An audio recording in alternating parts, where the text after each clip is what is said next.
Guantanamo. Qui ne connaît pas ce mot aujourd'hui? Certains endroits sur la planète sont marqués par le destin. Un destin parfois tragique. Guantanamo fait partie de la liste infernale. Guantanamo, c'est la couleur orange des prisonniers, c'est aussi célèbre désormais que les grandes marques de sport ou de boissons. Tellement connu que cela est devenu dérangeant ou difficilement compatible avec le nouveau visage que voulait se donner le président américain Obama. I knew when I ordered Guantanamo closed that it would be difficult and complex. In dealing with a situation, we don't have the luxury of starting from scratch. We're cleaning up something that is quite simply a mess. A misguided experiment that has left in its wake a flood of legal challenges that my administration is forced to deal with on a constant, almost daily basis.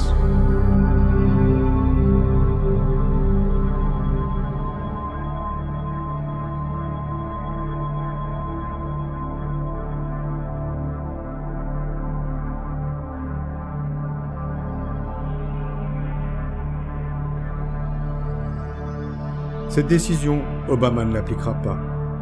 Guantanamo Bay Center est toujours en activité, presque en silence, en baisse d'audimat dans la presse mondiale. Mais voilà, ce centre de détention américain, ce fourre-tout antiterroriste, surgi dans la foulée vengeresse du 11 septembre 2001, n'est pas sur le sol américain. Il est à Cuba, sur le territoire de l'ennemi de toujours. Cuba, île mystérieuse où se côtoie le soleil, la musique, la lenteur de la vie tropicale, l'île de Che Guevara, celle des frères Castro.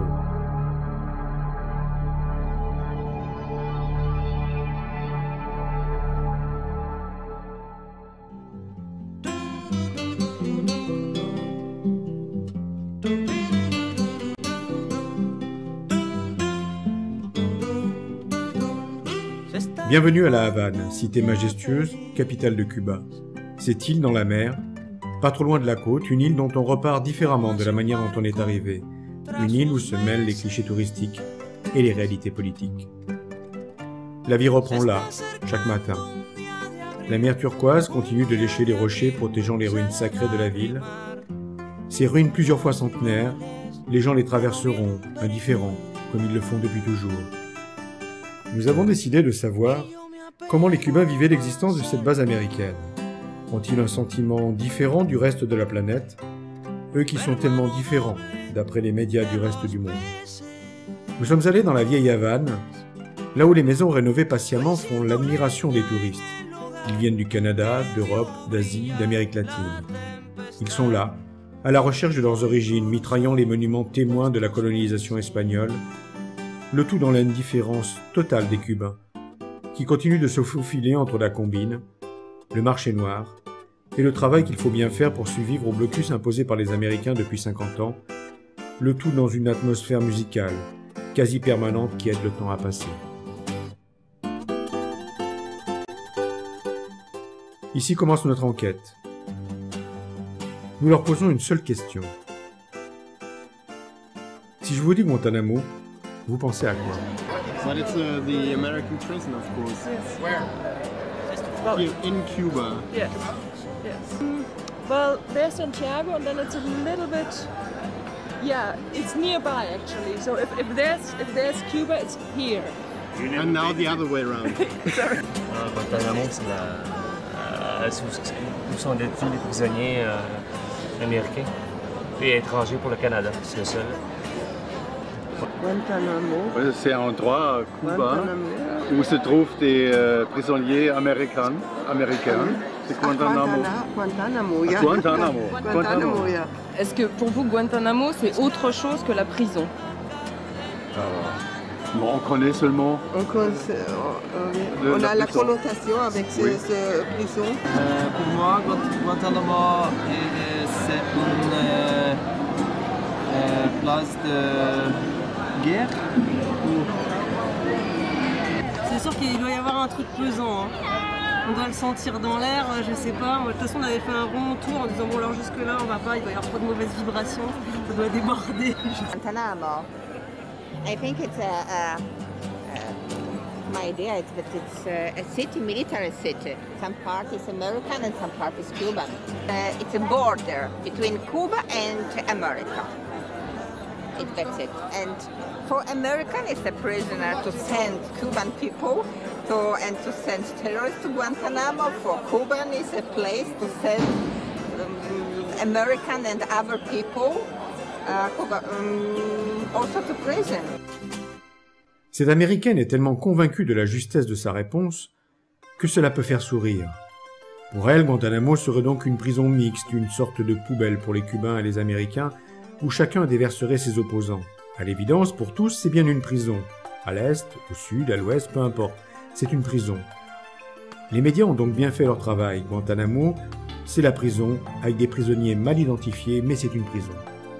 Les Cubains n'étant pas soumis à la même information que les étrangers, nous avons donc décidé de poser la même question. Guantánamo es una ciudad bonita, agradable, se puede disfrutar bien ahí. Guantánamo es una ciudad muy bonita, una parte de Cuba con personas muy sanas, es muy bello, es bello Guantánamo. La parte más oriental. Si me dicen Guantánamo, ¿qué pienso? En la parte más oriental de Cuba. La réponse est surprenante. Tous les Cubains ont donné la même, une ville charmante, une province merveilleuse. Mais de quoi parle-t-on? D'une prison ou d'un lieu charmant? Problème d'information, d'ignorance de l'existence du camp militaire? Pas si sûr. Nous avons alors pris rendez-vous avec des étudiants cubains à quelques mètres de la place de la Révolution et du ministère de l'Intérieur. Ces jeunes Haïtiens nous donnent une réponse différente à la même question. Donc, je suis née à Guantanamo. Et c'est un lieu un peu pauvre. Et à Guantanamo, les personnes ne voient pas vraiment ces situations. C'est-à-dire que tu penses que pour les gens qui vivent dans la ville de Guantanamo, l'existence de la base n'est pas un problème? N'est pas un problème. Ça n'a rien à voir. La base, c'est comme la base. Je ne sais pas rien de la base. Il existe toujours un mystère. C'est un lieu interdit. Moi, je n'y pense jamais. Et parce que moi, je n'aime pas la politique. Le 33 est devenu depuis longtemps un thème de lutte, un thème pour se battre entre les Cubains et les Américains, bien sûr. C'est un exemple de tristesse. Il y a quand même des personnes qui sont là, qui depuis, je sais pas, depuis 10 ans, depuis 20 ans, ils ne savent pas pourquoi ils sont là. C'est seulement au bout de 30 minutes que ces jeunes nous ont parlé de la base. Ils savent très bien ce qui s'y passe. La nuit tombait lentement en rentrant à l'hôtel. Nous passons par le Malecón, ce grand boulevard de bord de mer long de 7 km. Les vagues se brisent sur les rochers, transformant l'atmosphère en brumisateur géant. Le lieu privilégié des Havanais en fin de journée. Le lendemain, nous avons continué à parler au hasard des rues. Nous avons le sentiment que les Cubains ignorent volontairement la base. Guantanamo, c'est chez eux. C'est un mot qui leur appartient, il est positif. Évoquer la base serait comme déshonorer la ville, porteuse légitime du nom. Souvent, les réponses se trouvent dans l'histoire des peuples. La base américaine existait avant la révolution cubaine. Pourquoi donc Fidel Castro et ses compagnons de lutte contre la dictature de Batista n'ont-ils pas décidé d'envahir la base comme le reste du pays, dominé alors par les représentants des intérêts américains? L'existence de cette enclave américaine ne se poserait donc pas aujourd'hui. Pour répondre à cette question, il nous fallait une réponse officielle, celle d'un dirigeant du pays. Rendez-vous est pris pour le lendemain avec Ricardo Alarcón, grand prêtre du Cénacle communiste, un homme aux allures d'écrivain romantique. Il est devenu, au fil du temps, le porte-parole du gouvernement. Nous lui posons notre question. Pourquoi ne pas avoir pris la base américaine au moment de la Révolution? Si hubiéramos intentado hacerlo, no estaríamos aquí conversando usted y yo ahora. Hubiera provocado una guerra con los Estados Unidos en un momento que lógicamente hubiera sido imposible para nosotros vencer. La base militar de Guantánamo en aquella época tenía todavía un sentido militar más activo, más fuerte. Incluso durante los años de la dictadura de Batista había jugado un papel determinante. La base fue utilizada por los norteamericanos para apoyar a las tropas de Batista que peleaban contra las guerrillas en el oriente cubano. Y desde entonces, desde el triunfo de la revolución, se convirtió en un bastión de la contrarrevolución y en un centro de provocaciones contra Cuba. Est-ce que l'hypothèse a été envisagée à un moment donné? Definitivamente lo segundo. Yo no recuerdo que en ningún momento se haya ni siquiera hablado de la posibilidad de intentar recuperar por la fuerza el territorio de Guantánamo. Hágase solamente una pregunta. En aquellos días, usted no me hubiera preguntado acerca del enclave norteamericano en Guantánamo. Para los cubanos era algo muy conocido, muy presente, pero no para el mundo. Hoy todo el mundo conoce el vocablo Guantánamo y sabe que es un lugar de Cuba. Si nosotros hubiéramos atravesado la línea fronteriza, nuestras tropas, el mundo entero hubiera interpretado que Cuba había atacado a los Estados Unidos. Al principio de la revolución, durante varios años, la base fue utilizada como base de provocaciones contra Cuba. Hace años que no hay incidentes, que hay una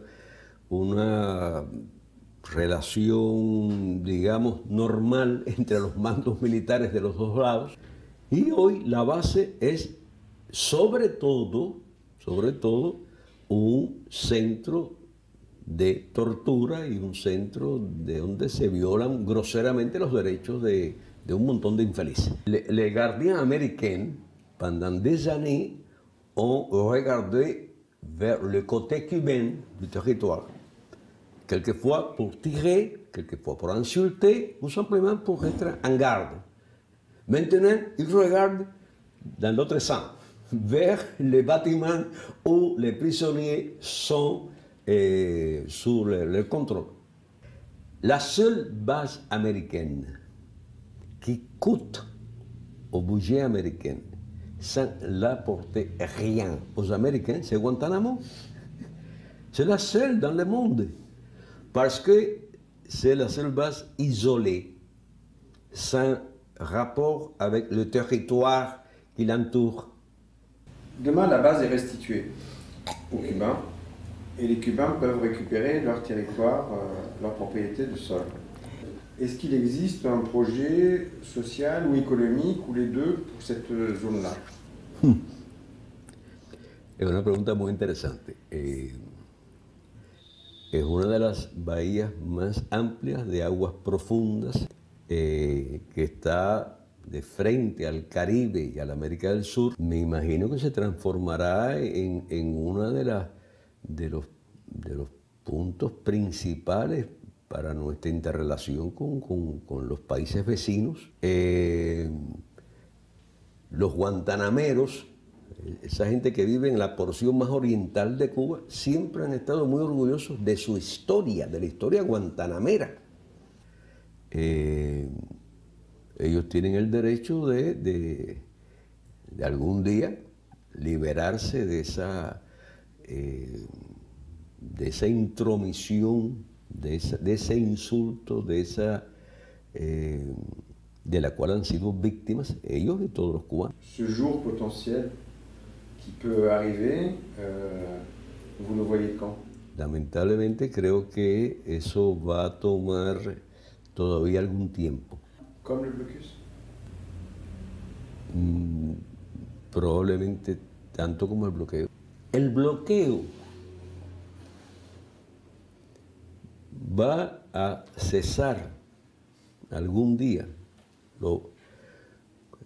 cuando su irrelevancia se vuelva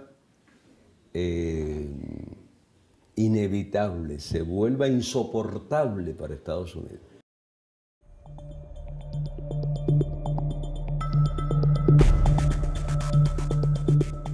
Tribune anti-impérialiste en bordure du Malecón. Elle se dresse face à la représentation des intérêts américains, une sorte d'ambassade non officielle. Entre les deux, d'immenses poteaux porteurs de drapeaux cubains. Il y a peu de temps, les Américains avaient installé d'immenses panneaux électroniques au dernier étage de leur immeuble pour diffuser des informations américaines en espagnol. La réaction cubaine ne s'est pas fait attendre. Ils ont planté aussi haut que l'immeuble des mâts porteurs de drapeaux comme une réponse symbolique de la fierté cubaine. Le face-à-face commence ici, comme il existera à quelques 1000 km de là, en prenant l'autoroute qui mène de la Havane à la province de Guantanamo.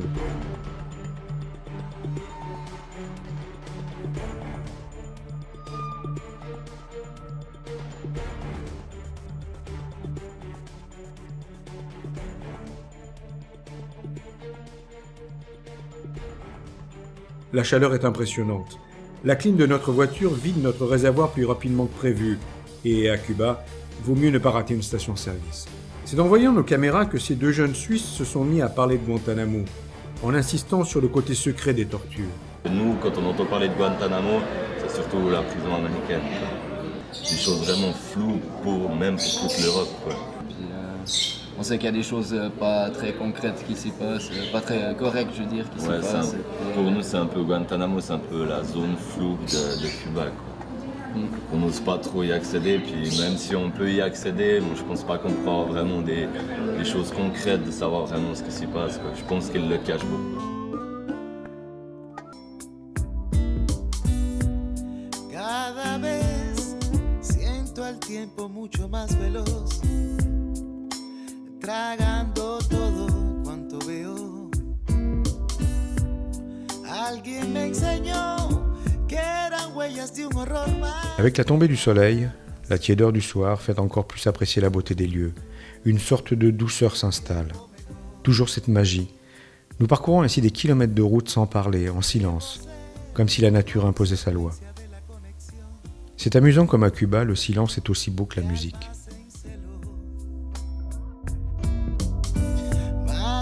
De mí, la ciudad se despertó queriendo que tus deseos sigan en pie, tus sueños. Arrivé à Bayamo, où la vie paraît encore plus tranquille. Nous posons nos questions d'une manière différente pour éviter la réponse que nous connaissons désormais par cœur. Et donc si demain les Américains quittaient la base navale, qu'est-ce que vous aimeriez qu'il y ait dans cet endroit? Bueno, ellos tienen de la parte de Guantánamo las mejores playas, han cogido la mejor zona para pesca y esas cosas. Quisiera que fuera una cosa para los cubanos, fuera una cosa beneficiosa en el sentido del turismo. Et est-ce que vous pensez qu'il faudrait laisser une marque? Bueno, yo creo que no, para nosotros los cubanos nos cuesta trabajo pensar que en nuestro mismo territorio, ellos que tanto nos amenazan, nos llevan contra la pared prácticamente con el bloqueo, dejemos algo de recuerdo de ellos. La base navale qui se trouve pas très loin de Guantanamo, vous en avez entendu parler? Sí. ¿Cómo no? Demain, vous avez Obama devant vous. Qu'est-ce que vous lui demanderiez? Que quite el bloqueo. Que tanto nos atrofia y no nos deja prosperar, no nos deja ir adelante en nuestro país. Que nos quite el bloqueo. Eso es lo que yo le pediría. À quoi ça vous fait penser en premier? Pour vous, c'est quoi Guantanamo? Bueno, Guantánamo es una provincia de nuestro país que tiene vaya historia, una provincia muy bonita también. Les étrangers pensent autre chose, c'est-à-dire qu'ils font une autre réponse à cette question. Bueno, sí, en la base naval se titula la persona, pero está en nuestro país, pero ese territorio de ahí no, como tal, no pertenece a lo que es nuestra sociedad. Digo, de Estados Unidos, Estados Unidos se quedó con esa parte del territorio. Además, eso es una manera más de deshonrar nuestro país. La tortura la realizan ellos, pero entonces es como que lo que la hacemos somos nosotros. Y si la iba a tener, que la tuviera en su país. Mais si vous deviez choisir entre le blocus et la base? Esa pregunta está difícil porque los dos nos afectan mucho. Con el bloqueo se está perdiendo la economía y con la base naval se está perdiendo nuestra moral.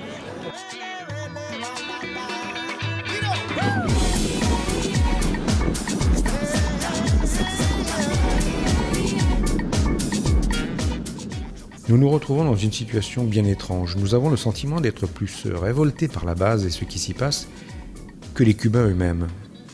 Difficile de savoir pourquoi, si c'est une manière pour eux d'oublier ou un réel sentiment d'ignorance volontaire. Les autorités cubaines sont habituées à défendre leur cause sur de grands panneaux revendiquant les principes de la révolution, critiquant l'injustice du blocus par exemple. Mais rien, absolument rien sur la présence américaine. Et plus nous approchons de la base, plus ce silence se fait présent.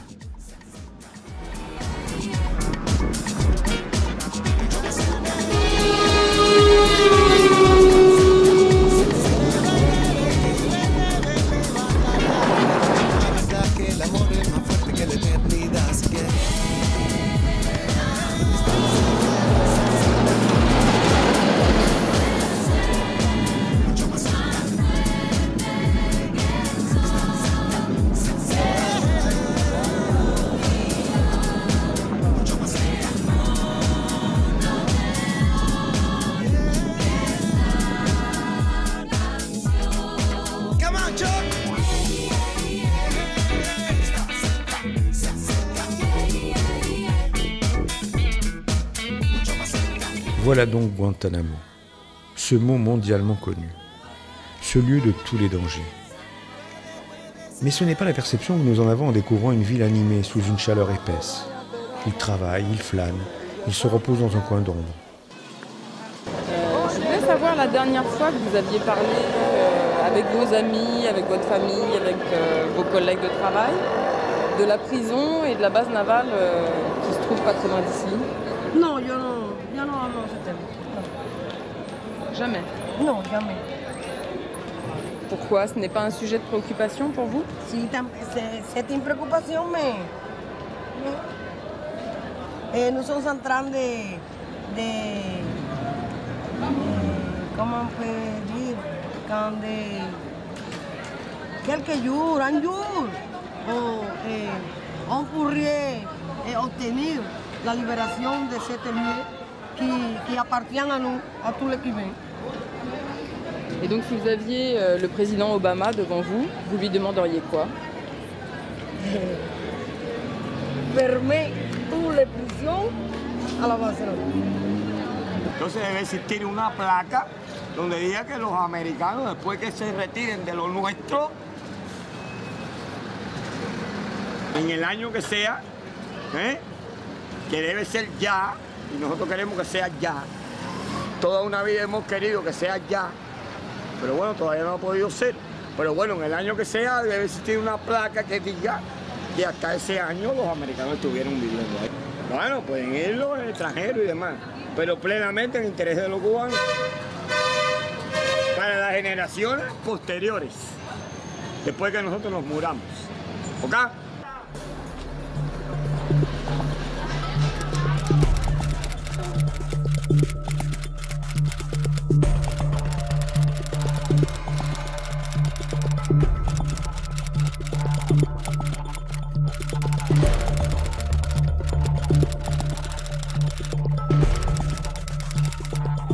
Visiblement, la base n'est pas la préoccupation du moment. Demain peut-être, mais aujourd'hui non. Quand on parcourt ainsi la ville, on a quelques difficultés à imaginer au milieu de cette vie intense que les militaires américains y venaient tous les soirs avant la Révolution. Sorte de base arrière du camp, la ville était remplie de GIs qui fréquentaient les bars à prostituées, faisant du commerce. Les prostituées venaient même par bus et trains de la Havane. Aujourd'hui, ils sont retranchés dans leur territoire, loin de la vie réelle, sans contact avec la population cubaine.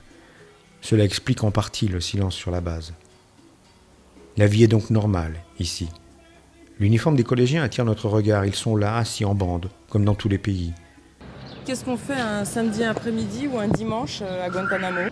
Normal, salir a a divertirse un rato a la calle, sentarse en el parque, ir a la plaza, oír un poco de música, para compartir un rato con la mitad del grupo. La mafia musical. Gente de zona. Jacob Forever y Alexander. Nando Bro. Yo sé que tú quieres, no digas que no. Mamá me lo contó. Él baila como uno también contó. Mamá me lo contó. Que te vieron peleando con tu amiguita. Mamá me lo contó. ¿Cómo se pone? C'est bien une évidence. Guantanamo n'est pas le lieu secret, fermé où l'on torture. C'est la fameuse ville charmante dont nous parlaient les Cubains de la Havane. À Guantanamo, on est fier de sa ville, on est content d'y habiter, et la grande place de Guantanamo est noire de monde. Ils sont des milliers à se réunir près des amplis qui crachent leurs décibels de musique. À cet âge, on oublie temporairement ce qu'on a appris pour apprendre ce que l'on n'enseigne nulle part. S'amuser, reluquer des garçons, siffler des filles. Les jeunes de Guantanamo ne font pas exception à cette règle. Les samedis soirs, la base, en se déhanchant sur la place, ce n'est pas leur souci. Ils sont là, le seul endroit en ville. La musique est à un max, du ragaton craché par des amplis de fortune. On ne s'entend plus, mais qui s'en soucie? On danse, on boit un coup, on se montre aussi comme ces garçons déguisés en femmes qui dansent outrageusement sous les applaudissements du public. Dans les fourrés plus sombres autour, c'est Woodstock. On s'aime en plein air, sous les étoiles, peu soucieux d'être surpris en action. Les policiers qui passent par là ne voient rien ou ferment les yeux. La nuit est passée, douce.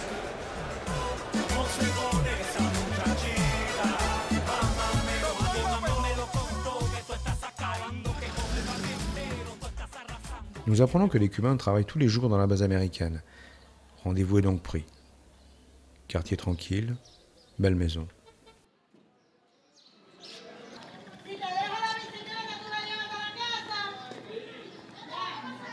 Depuis quand vous travaillez dans la base? Desde 56 más o menos. Vous occupez quel poste? Soldador, soldadura, charpintería.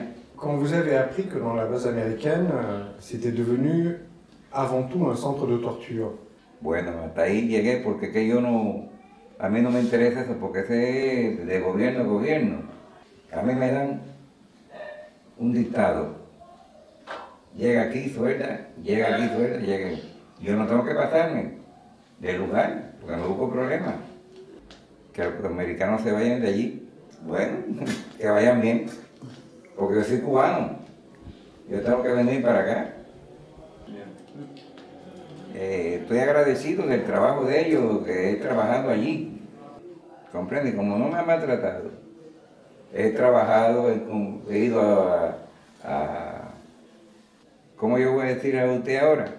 De que son malos ni que se vayan. Ese ya es el problema de que decide el gobierno, ¿no? Entonces, por ciertas circunstancias, uno está aguantando un poco.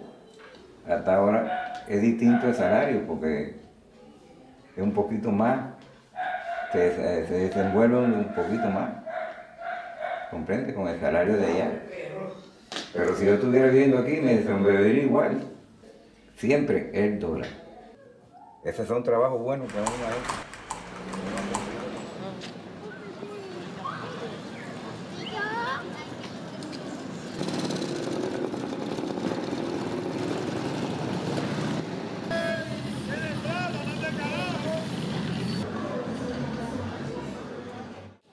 Nous quittons ce premier travailleur, heureux bénéficiaire des dollars et très réservé sur les commentaires pour ne pas déplaire à son employeur américain, pour rencontrer le deuxième et dernier ouvrier cubain de la base.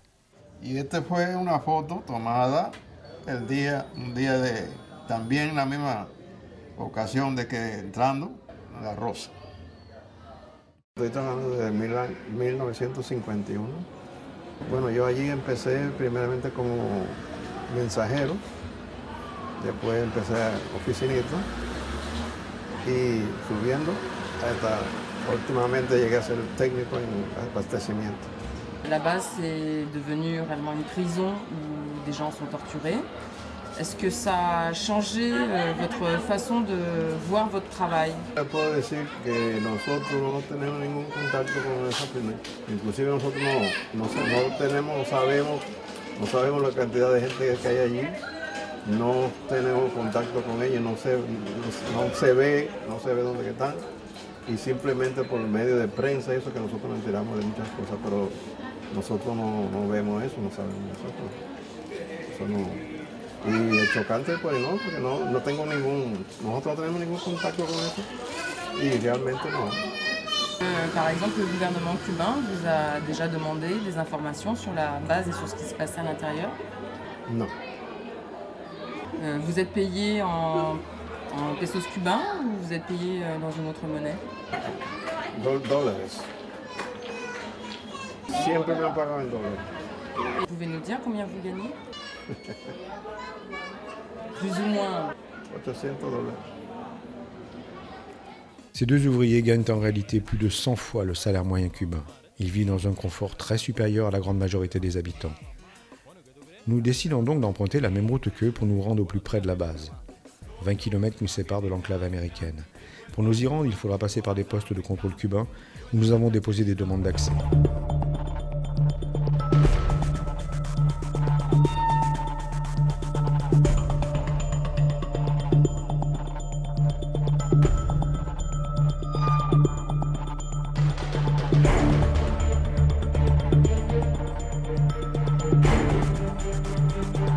Nous demandons aux militaires cubains si nous pouvons filmer la base américaine du plus haut point de la région, celui qui domine les miradors. La réponse est positive, et ils nous accompagnent pour des raisons de sécurité. Le temps est maintenant venu de s'approcher encore plus près de cette frontière, bien réelle. À quelques kilomètres de Guantanamo, sur la rive gauche de la baie, après avoir traversé des tréteaux, des barrières, des baraquements militaires, montré nos passeports, nos permissions spéciales, et grimpé pendant plusieurs minutes par un sentier de terre battue au milieu d'une jungle épaisse, nous y voilà enfin.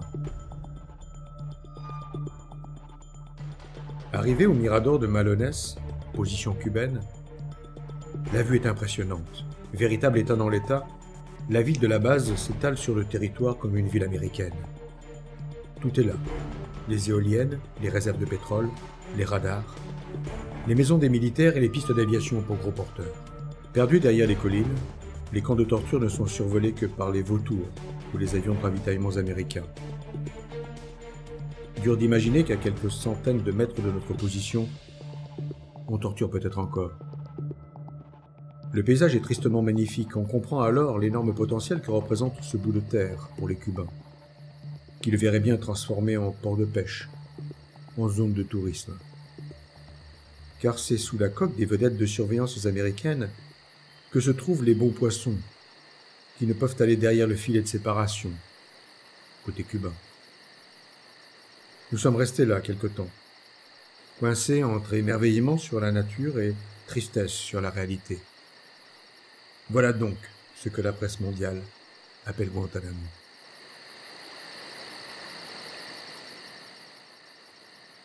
Ce camp américain est entouré d'une zone étanche, tampon, une forme de no man's land de quelques kilomètres carrés. Cet espace de protection cubain comprend deux villes totalement isolées, Boquerón et Caimanera. Nous sommes donc redescendus à Boquerón, premier petit village à l'intérieur de cette zone de sécurité cubaine, un village tranquille, une petite bourgade, comme ailleurs à Cuba, mais avec une grosse différence. Il faut un permis spécial pour y accéder. À Cuba, tout est plus lent qu'ailleurs. Et à Boquerón, le temps semble se ralentir encore plus. C'est l'heure des parties de domino qui semblent durer toute la journée. C'est l'heure du bavardage, assis sur les bancs de cette petite place. Il fait horriblement chaud. Pas d'eau fraîche en vue. Une villageoise vient nous offrir des icebergs à la mangue. Aussi près de la base, à un endroit aussi stratégique, on s'attendait à trouver des militaires en armes. C'est dans une sorte de village de vacances que nous sommes rentrés.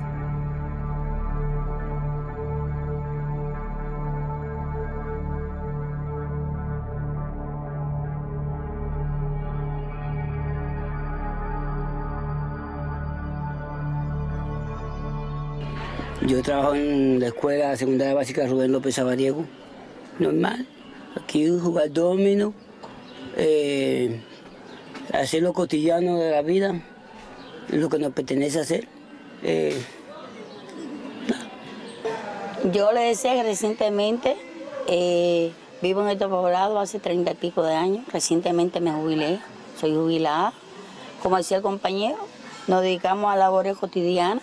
Vivimos frente al enemigo, pero bueno, nosotros aquí vivimos tranquilos. Nos dedicamos a labores cotidianas. El domingo vamos merendero. Pour vous, ça ne représentait pas un problème de venir vivre dans une petite ville? Para mí en lo particular no fue difícil. No fue difícil. No fue difícil. Únicamente que a veces con la entrada hay problemas. ¿Usted me entiende? Con la entrada hay problemas que los familiares que desean visitar a uno no tienen que ejercer unos trámites como están legales para que sus familiares, las amistades puedan llegar hasta acá. Pero cuando decidí venir para acá porque este pueblo me gusta. Et donc pour vous, comment ça se passe ici? Normal, aquí se vive normal. Yo soy trabajador del puerto y de mi trabajo vengo aquí, voy a Guantánamo, donde quiera. Tú puedes caminar Cuba completa sin ningún tipo de problema. El único problema es que nosotros vivimos ahí cerca de la base y tenemos que tener un pase para poder entrar, pero cada núcleo tiene una planilla donde tú pones el familiar y lo dejan entrar, no hay ningún tipo de problema.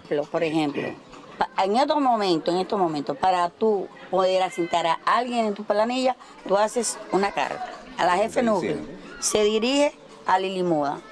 La capitana, el capitán, el teniente, no sé allí, lo prueba. Cuando lo prueba, lo pasan para el punto. Cuando llega al punto, creo yo, lo pasan por la computadora. Si no hay ningún problema con esa persona que uno va a sentar en su planilla, de inmediato uno procede a ponerlo. Ese es el trámite.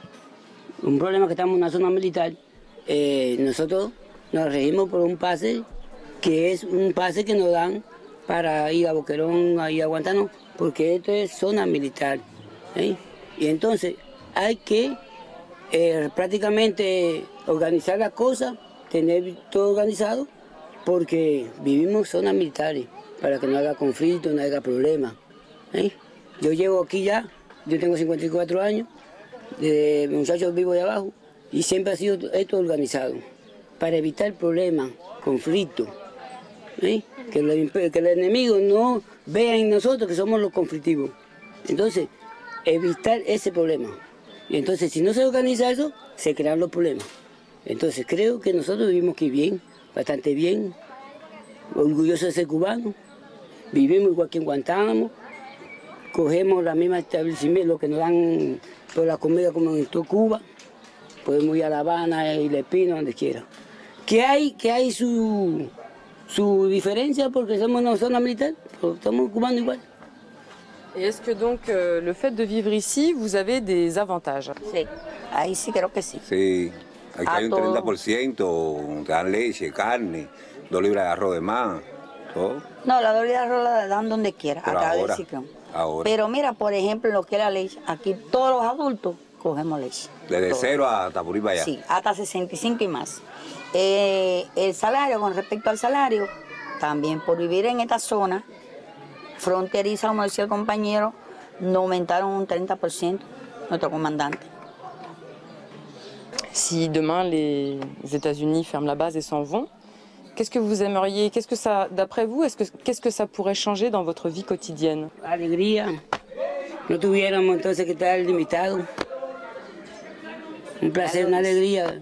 Y ojalá que un día se fueran y nos dejaran eso nosotros, porque realmente de nosotros muy felices. Y como dice el compañero, que quitaran la base de todo, del mundo entero, y que reine la paz, la paz.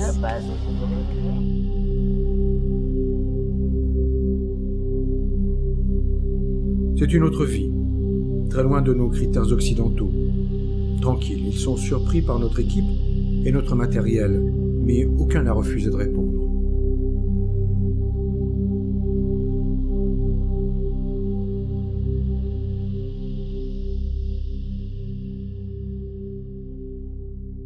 Vous êtes né ici aussi? Hace 20 años. Et alors comment on vit à Boquerón quand on est jeune? No, normal. Normal, un poco aburrido. ¿Y pourquoi? Porque sí, se vive aburrido, porque hay que estar todo el tiempo en la casa, no hay ninguna diversión. No hay diversión que haya. Et alors donc, qu'est-ce que vous faites alors pour occuper votre temps? Yo, ver televisión y oír música en mi casa. Alors qu'est-ce que vous regardez comme émission de télévision? Univision, la novela y musicales. A mí los muñes me encantan. ¿Y? ¿Te están tirando fotos, ven? ¿Y? Ya, y todo lo que dan ahí en la televisión, todo lo que dan, yo lo miro. O si no, acostarme, estar en la cama, dormir. Et donc vous, alors, par exemple, votre groupe préféré? Mi grupo, Bam Bam. Et vous avez déjà assisté à un concert? En Guantánamo, el año pasado. Et c'était comment? De lo mejor. Vous avez dû faire des démarches particulières pour pouvoir aller à Guantánamo et après revenir ici? Sí, alquilamos un carro aquí y nos llegó y nos trajo. Vous travaillez? Sí, operador de audio. Ici, à Boquerón? Même si vous vous ennuyez à Boquerón, vous voulez continuer à rester à Boquerón? Sí. Et pourquoi? Porque sí, porque ya estoy acostumbrada y me encanta vivir aquí. Quand vous avez su qu'il y avait la prison qui s'installait, ça a été quand même pendant une certaine période un vrai sujet de discussion? Sí, porque hubo preocupación por ellos ahí, por la frontera.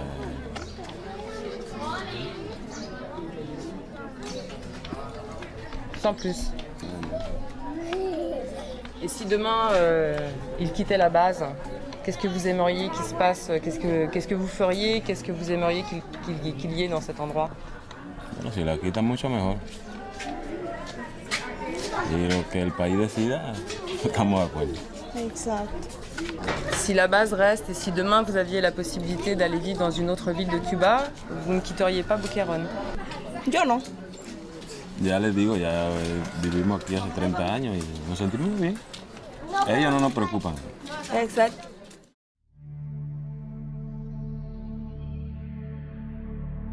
Sans plus, voilà le sentiment de ses habitants au plus près de la base. La base ne les dérange pas plus que ça. Ils vivent en sécurité avec la protection des forces armées cubaines. Cela semble leur suffire, pour le moment. Nos glaces sont rapidement fondues, sous ces arguments d'otages consentants. Après tout, c'est leur vie, ils en font ce qu'ils veulent. Beaucoup sont nés ici, ont des jours meilleurs, n'en sont jamais sortis. Ils s'y sentent bien protégés à leur aise. Pourquoi changer? Pour qui? Pour quelle norme de vie? C'est un peu ce que nous avons ressenti après toutes ces discussions. De l'autre côté de la baie se trouve l'autre ville enclavée, Caimanera. Pour s'y rendre, deux possibilités, par la route en repassant par Guantánamo, ou par le bateau qui fait la navette tous les jours d'une rive à l'autre, à quelques dizaines de mètres de la ligne de démarcation. Nous sommes dans une zone militaire, et tous ceux qui y vivent ont déjà justifié de leur présence ici, mais le contrôle est permanent. Il semble plus être un rituel qu'une véritable mesure de sécurité. Plusieurs personnes le prennent avec le sourire, d'autres semblent un peu fatiguées par le principe. Les personnes armées doivent laisser leurs armes aux militaires perchés là-haut, dans le poste de commande du bateau. La traversée va durer une bonne trentaine de minutes.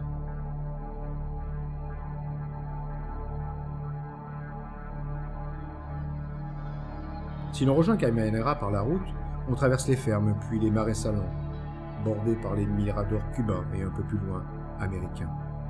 Plantés face à face, souvenez-vous, comme sur le boulevard du bord de mer à La Havane. Le face-à-face entre la représentation américaine et la tribune des concerts. La route est presque déserte. On ne sent aucune menace. Nous attendons alors l'arrivée du bateau dont on perçoit au loin le moteur qui ronronne inlassablement. Es la conciencia, es la fortuna, es la experiencia, para que te una, está en mi origen, como un legado, es nuestra lanza contra lo malo. Cuéntale tus dudas, cuenta con su ayuda, dile tu motivo triste, Entrez dans la ville, presque déserte. L'odeur des marais salants monte lentement. Caimanera vit enveloppée d'une fine buée blanche, bien perceptible le soir et le matin. Cette vapeur d'eau qui s'échappe continuellement du chlorure de sodium en précipitation graduelle dans les multiples bassins à ciel ouvert qui l'entourent. Nous attendons l'arrivée du bateau, où l'autre équipe continue de poser ses questions pour comprendre.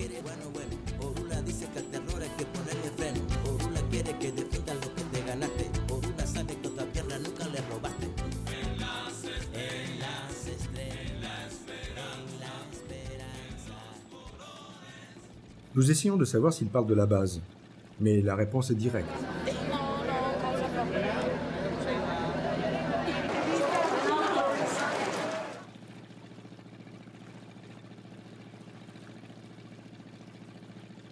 Et à la question de savoir si l'existence de la base des tortures a changé leur vie.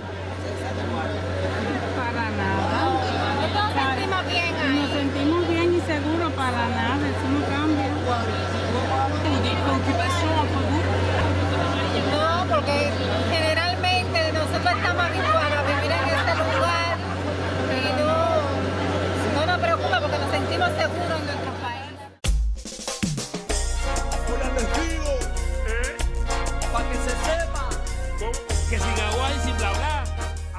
Les jeunes rêvent d'un Boquerón plus grand, les infirmières aiment leur tranquillité, dont elles ne veulent se séparer pour rien au monde. Caimanera est une petite ville aux allures de Far West qui aurait mal vieilli.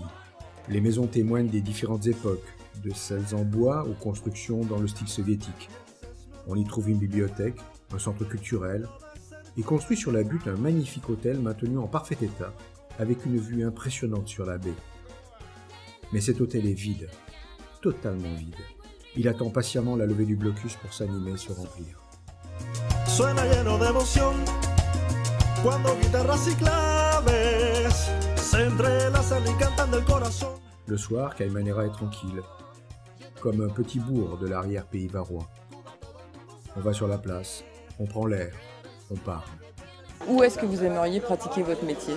Bueno, aquí en mi país de origen, donde me crié y nací. Vous connaissez d'autres villes de Cuba? Sí, casi todas. C'est quoi votre groupe de musique préféré? Mi grupo es Buena Fe. No, el mío es americano, mi cantante es americano. Se llama Usher Raymond. Y me gusta también, como cubano, me gusta también la música cubana, la salsa, la conga. Par exemple, est-ce que vous en voulez aux Américains de vous imposer le fait d'avoir à faire des demandes, de ne pas pouvoir faire les choses comme dans les autres villes de Cuba? Americano no, americano no, el gobierno americano, los americanos no. Ils n'en veulent pas aux Américains, mais aux différents présidents américains. La nuance est intéressante.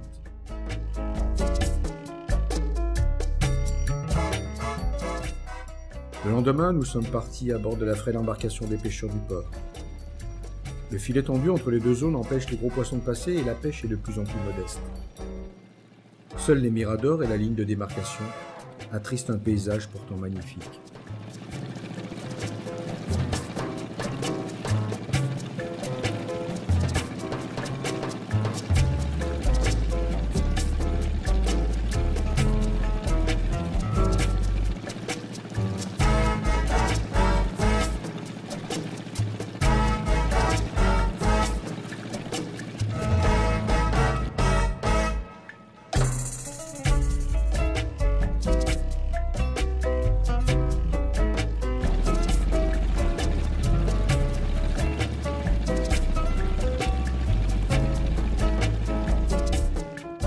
Comme dans tous les pays, le lieu de vie se trouve au Café du Port, où deux anciens racontent leur vie. Donc à l'époque, il y avait beaucoup de Cubains qui travaillaient dans la base.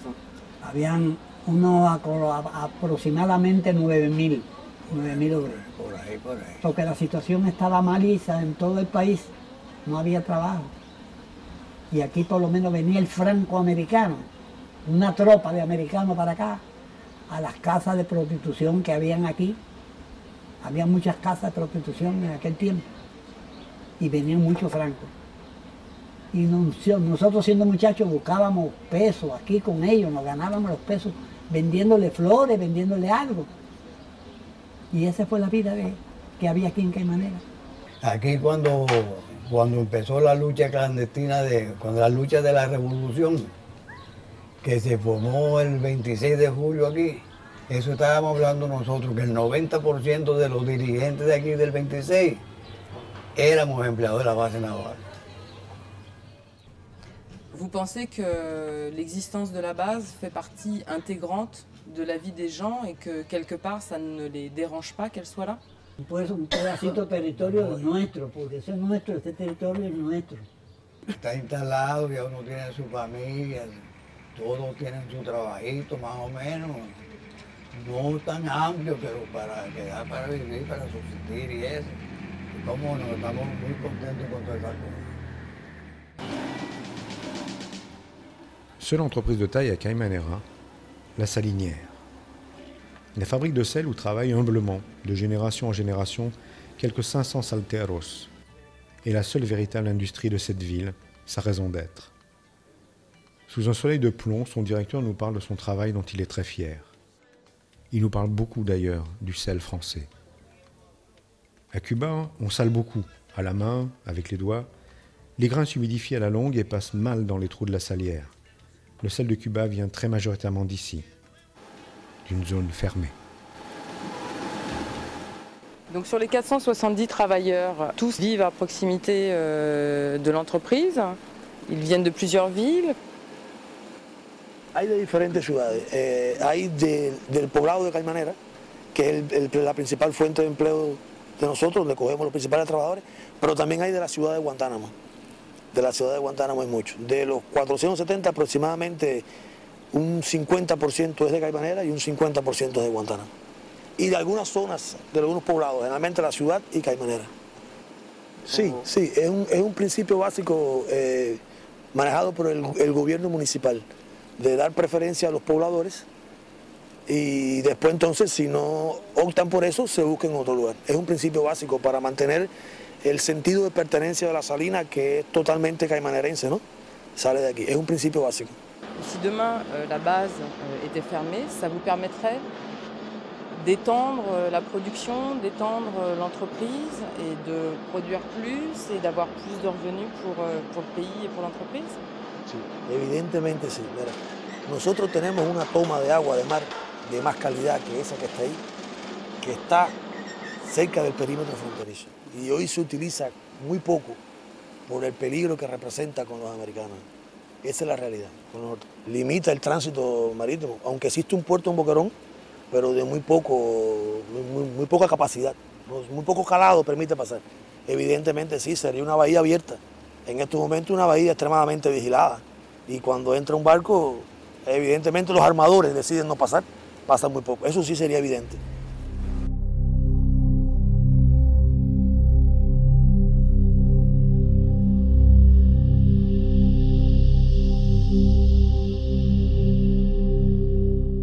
Demain on part, avec regret.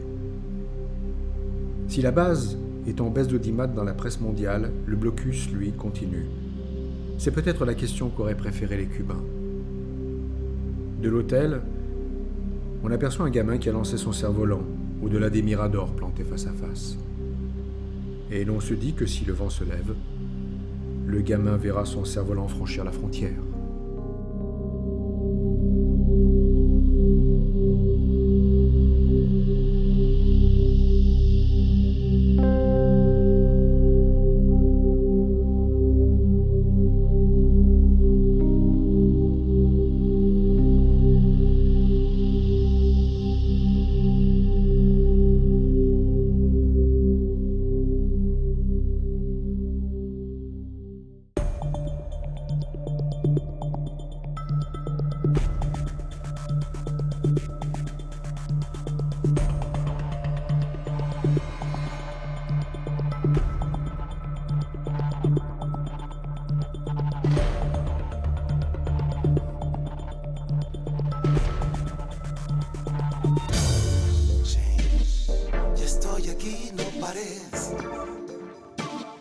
No pares de pensar que somos el amor.